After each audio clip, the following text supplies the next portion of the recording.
So I decided to organize my concept map into 4 different sections. So the main point being what is effective employee communications. And from that, I got measurement, communication, workplace demographic, and ethics. So you can see that I organized it as each different section is a different color, and the color gets lighter the further that you go outside of the main concept.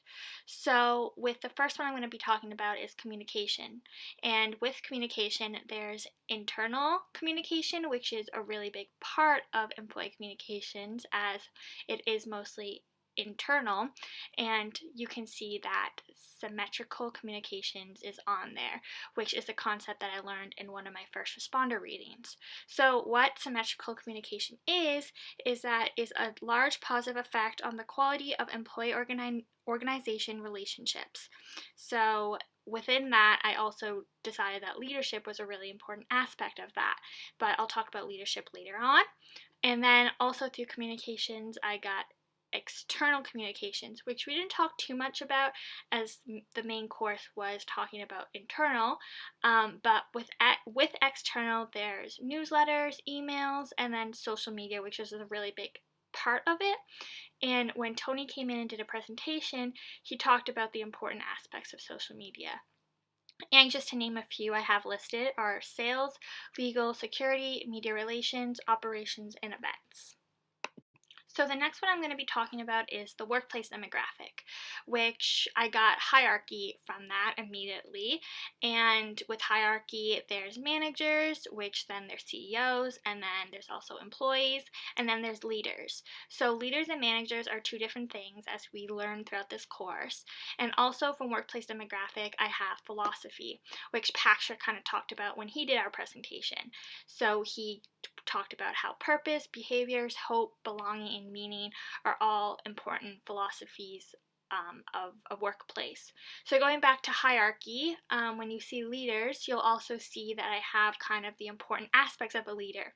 So education is important, so a leader has to educate, they have to have good communication skills and good personal skills, and also from my reading, I have transactional leadership, which goes in hand with symmetrical communications. So a transactional leader, as I learned, is a mentor, and it is a PR leader, so they help in getting employees involved in employee communications and employee decision making, which is a really big part of an effective employee communications. So the third one I'm going to talk about is ethics. And we've talked a lot about ethics when we talked about the Google case study. So with ethics, there are policies, so confidentiality, non-discrimination, anti-harassment, and then the conduct of code which each workplace should have. And then there's work ethic. So if you're responsible, reliable, conscientious, and professional. So when we go back to policies with the Google case study, Liz Fong Jones had a really difficult time with the policies that were in place at Google, so she decided to come forward about something that was going on in an internal platform. And in the end, nobody stood beside her. None of her employees also came forward, but she had to do what was right for herself, not just for the employer.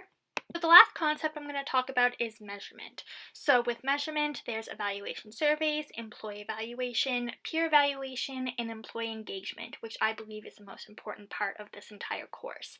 And it really talks about what effective employee communications is. So with employee engagement, you have to be good at working with your team, so there has to be good relationships there. And then there also has to be a good workplace culture set, or you won't be motivated to go to work. And then there also has to be storytelling. So storytelling is a really big part of this class that we talked about as well when we watched 2 TED Talks from Eric Rodoff and also John Campbell.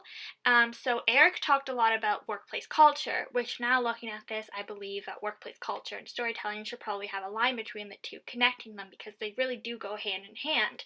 And then John talked a lot about the emotional connection and the engagement that storytelling has and the 7 main parts of a story. So this is just a little overview of what I believe goes into effective communication, employee communications, and I hope that you also agree.